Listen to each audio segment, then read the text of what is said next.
Hi, I'm Dr. Tim Weir, and I gotta tell you, I love life.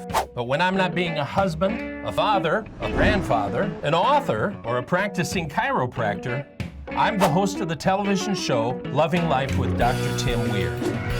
Join me and Elvis for the next 30 minutes as we help you discover how to love life.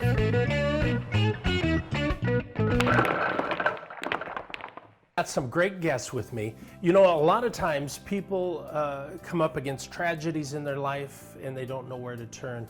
And I'm with Nikki and Jared Spear. You guys are awesome. Well, thanks.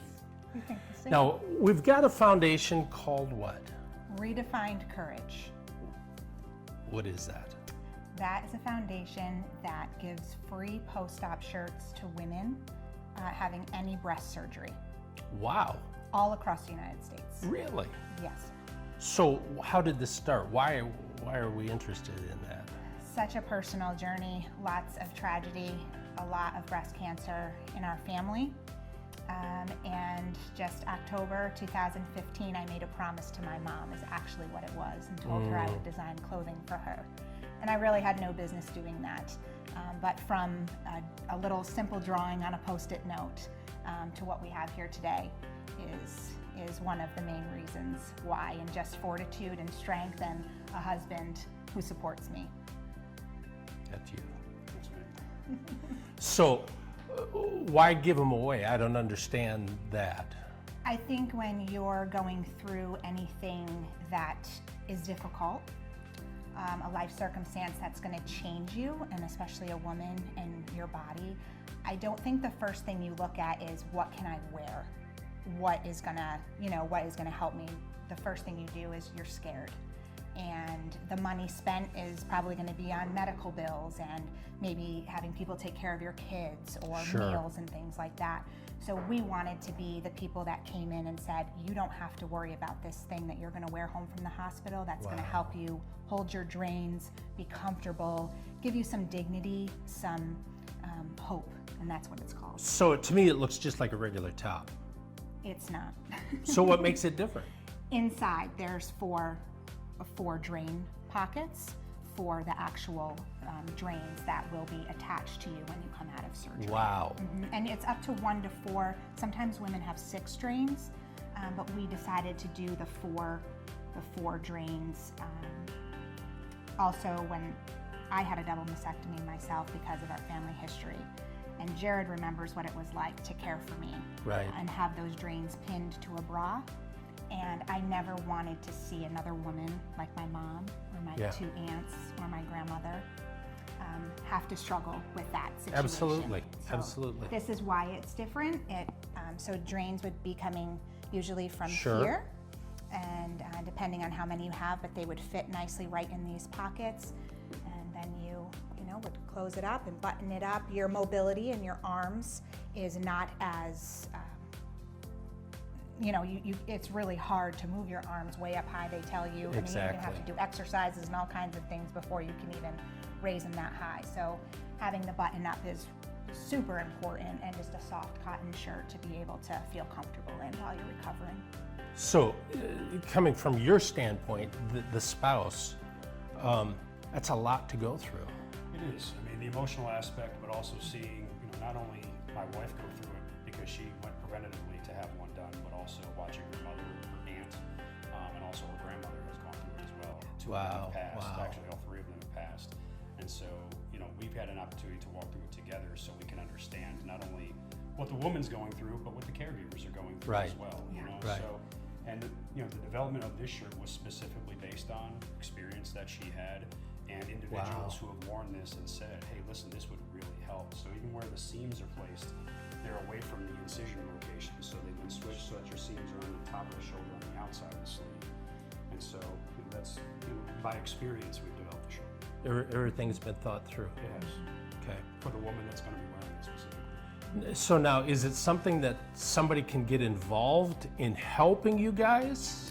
Oh, absolutely. I think that we are so blessed by so many people already, but businesses especially, we love to connect with people where we can together form a partnership helping the business, but also, helping a foundation, giving back really, giving to someone that we don't want to have to pay for a shirt. So yes, definitely businesses, individuals, people that want to give to this particular cause that will help a woman. How awesome is that? Listen, it's all about finding, and even this, it's all about finding the little niches, those little things where there's a need, and fill that need. Yes, absolutely. So if you'd like to get involved with this, join them at this website and find out how you can make a change in somebody's life just like they're doing. Just partner up with them. You don't have to do your own thing. There's plenty of things that you can join up with and get involved with. Thank you so much for being with me. You guys are just so awesome. Thank you for having us. Thank you. Thank you. So, get up with them. Don't change the channel. We got more coming up.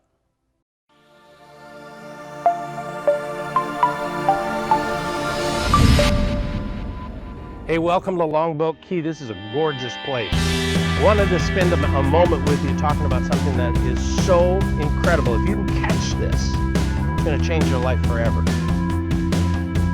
We're all hooked into what I call the spirit network. There's one spirit that runs everything. It's in all of us. But we let this part of us, this human skin body thing, rule so much of the time. And then we miss out on so much of life. The cool thing is, the same spirit that's in me, that animates me, that is, some people call it universal spirit, some people call it, I call it God. It's that spirit that's in all of us. And the really cool thing about this is, if I make some goals, if I make some decisions in my life, intention, and I put that out into the universe, I want you to realize this, that down the street, across the world, there are other people who have some intentions, some goals that they're making too. This has happened to me several times. I've had an idea. Well, let me tell you what my idea was. I had the idea that at Christmas time, I'd always have to lift up the bottom boughs of the tree, get a pitcher of water and pour into that bottom thing down at the bottom of the Christmas tree. I had the idea, why don't I get like a garden hose or a hose that comes up with a funnel on it that would stick up like almost in the middle of the tree, that I could take my pitcher of water and pour right into that funnel. I thought, oh my God, have I got a moneymaker here. It wasn't 2 months later I was in the store, and there was that hose thing for a Christmas tree. Guess what? That spirit put out the idea, and it's looking for people who will just grab that idea and go for it. That's for that idea. But I want you to understand, if you put out the idea that I want to be, I don't know, a basketball player if you're a kid, you want to be an NBA star. There are other people across the world, across your state, who are also putting out the intention, I'm looking for this for that. Or if you have an idea for a book, or a movie, or whatever, there are people out there, might be from that house right over there, I don't know. They're putting out intention. It's really interesting. Last night, I got a call. We had to move our van because we're on an island. We had to move our van from a parking space, but he couldn't really tell us where to park. So we had to get in our boat, and you have to understand, after dark, we can't be out on that water with our pontoon boat that we had rented. So we had a short amount of time. I went over there, no parking place. And I said, I could have gotten all interpolated and say, ooh, this is really scary. I don't think I'm going to make it back in time with the dark on the water. But instead I put out, somebody's looking for us to be able to have a place to park. And I drove by a house, and a woman was at her house. And I said, I'm going to just go to her and ask her. I went up to her and I said, listen, we're in kind of a bind. Can you help us out? Her name was Karen. She said, I would love to. And so we were able to park our car, get back in the boat and get back here right on time. And you know why? Because here was a woman who probably in her quiet time said to the Spirit, said to God, use me today. Make me a vessel. Use me in helping somebody else. Why don't you do that in your quiet time?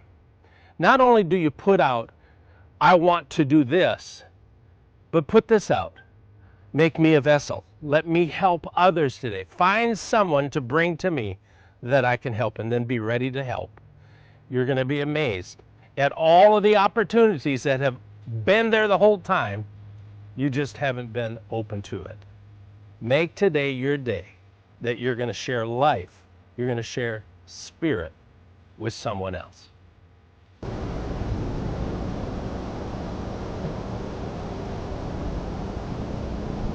Spend some time on my website. That's drtimweir.com. It's just there's some information on there. It leads you to other places. It talks about my clinic a little bit and all that kind of stuff. We're also on Twitter. We're on Instagram. Go on Facebook, Loving Life with Dr. Weir. Look us up there.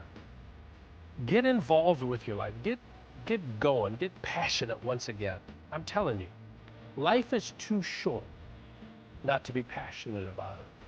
Listen, you got to blow the lid off this thing. You only get one chance. I don't want to die, all nice and beautiful. I want to die all beat up and scraped up. I just want to have a good time doing what I'm doing. And I hope you'll do that too. And until next week, keep loving life. I'll see you next week.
I know you're always looking for places that you can be involved with and make a difference. And I'm with Michael Berger from the Tri-Area Ministry Food Pantry. I knew that.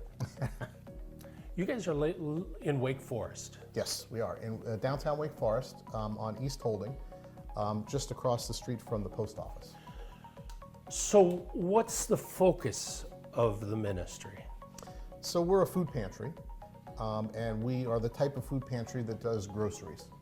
So our clients can come to us once a month, and they get about 50 pounds or so of food. And so that's a mix of non-perishables like the canned goods that we have here. They also get fresh vegetables, bread, frozen meat. And this year we've begun doing things like feminine hygiene products and diapers. And so each client comes in. As I mentioned, they're only allowed to come once a month, and they're provided with all of that stuff. We even help them to carry it out to the car. So I'm having a little trouble with 50 pounds of food. Right. What would that be? What would that entail? Like, Well, so we estimate that it's about 3 or 4 days worth of food. okay, So unfortunately, it's not enough for a month. For a month. It's just Right. going to be, to supplement what you already have. And so that's about 20 cans, a couple loaves of bread, usually 3 or 4 packages of meat, and whatever kind of fresh vegetables we might have. We've partnered with the local community gardens. There's a couple churches in the area that grow vegetables over the summer, and then they donate most of that to us. One of them even has chickens, so we get some eggs. How cool is that? Yeah, so we have a lot of fresh vegetables. Right now we're in the middle of sweet potato season, so Yeah. we've got lots and lots of sweet potatoes. And each person goes home with a 10-pound bag of sweet potatoes until we run out. And those are really good for you, by the way. They're not only good for you, but they're good. delicious. Yes. We even had an opportunity to go and pick some. Oh, cool. So that was, we sort of saw the whole thing in a cycle from pulling them out of the ground to providing them to our hungry So families. how did you get involved with this? Well, I was at the post office one day, and you can actually see the food pantry diagonally across the street. And I saw this long line of people, and I thought, I've been down this road a dozen times, many more than that. What is that? What's it all about? So I investigated, and it turns out it's the local food pantry. Now, I live in Wake Forest. You live in Wake Forest. You look around, doesn't seem like there should be very many hungry people here. Right. But yet, there was an enormous need. Frankly, that inspired me. I said, I can give back to the community. I have some time that I can devote. And my volunteerism was born. Wow. Yeah. Wow. So, if you can imagine this, you go to the grocery store, let's say you get 5 extra cans, 5 of these. Mm-hmm. Even that little bit is enough to help somebody. Absolutely every little bit helps. So we get our food that we hand out in a couple different ways. We are a distribution agency for the food bank of Central and Eastern North Carolina. Yeah. And so they have a large corporate presence. And when you go, for example, to the state fair and they Right. have that big can Right. drive, that's Yep. them. And we're a distribution agency for them. Okay. So we get food from them that we in turn distribute. So they're wholesale, we're retail, basically. Yeah. And so we get some percentage of our food from there, but 65, close to 70% of the food that we distribute comes from people in the community. Businesses, churches, and individuals who just come in, just like you said, they picked up an extra few things and they drop them off. So that's how we do it. What an easy way to make a difference in somebody's life. It is. And so we don't require, so there's a lot of food pantries that have certain requirements that you need to meet in order to be eligible. Sure. And so our requirement is that you have to live in Wake County. There's no other requirement. If you need the help, you just come, you show us that you live in Wake County, and we can provide you with food. Wow. And so we don't want to hold up any sort of artificial barriers. And if you're hungry, come see us. And we're seeing right now between 750 and 800 families a month. Wow. So it's a sizable number. Interestingly, probably 70% or 65% of those people live in Wake Forest. They have a Wake Forest address. Wow. So there certainly is a need in the community, and we're doing our best to meet that need. Yeah, and you got to be careful that you don't prejudge people and say, well, they don't need it. They probably do. Well, that's one of the things that struck me. So, because in your mind, you think about the people that stereotypically would go to a food pantry. You expect them to be homeless. You expect them to be down on their luck. Right. What I saw in that line was an awful lot of people that looked like my neighbors. If you want to help, go to the website, check it out. I'm telling you, step out, help those around you. Thank you, Michael, for being with me. You're awesome. Thank you. Don't change the channel. We got more coming up.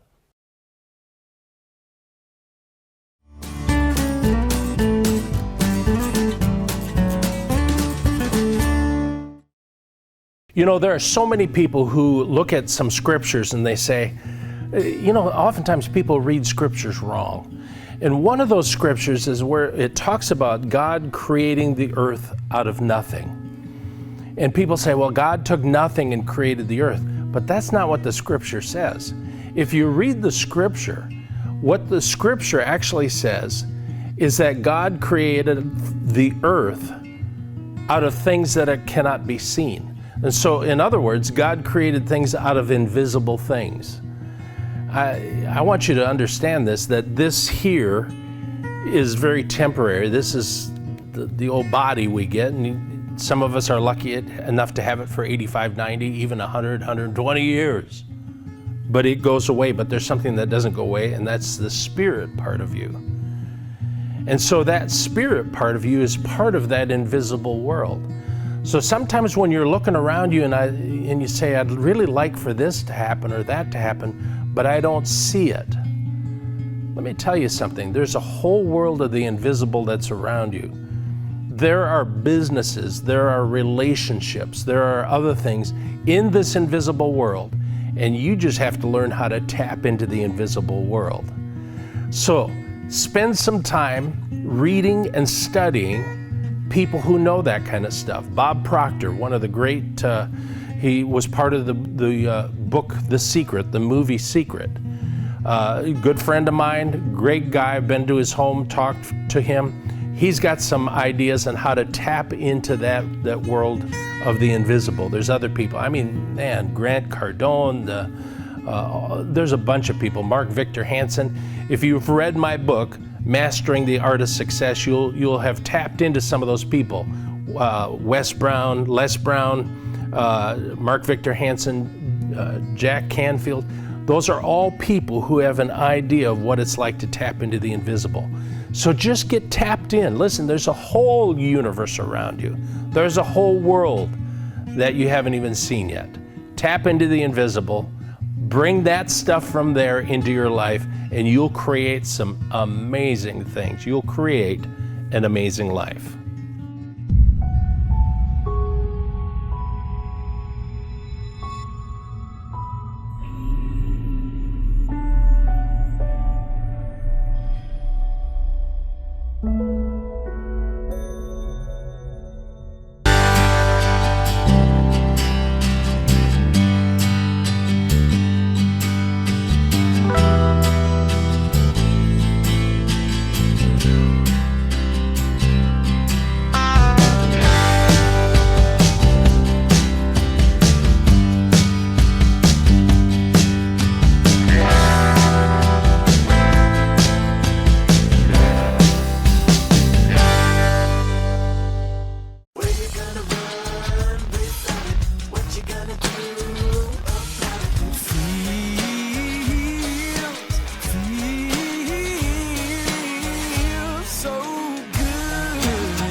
Somebody say go!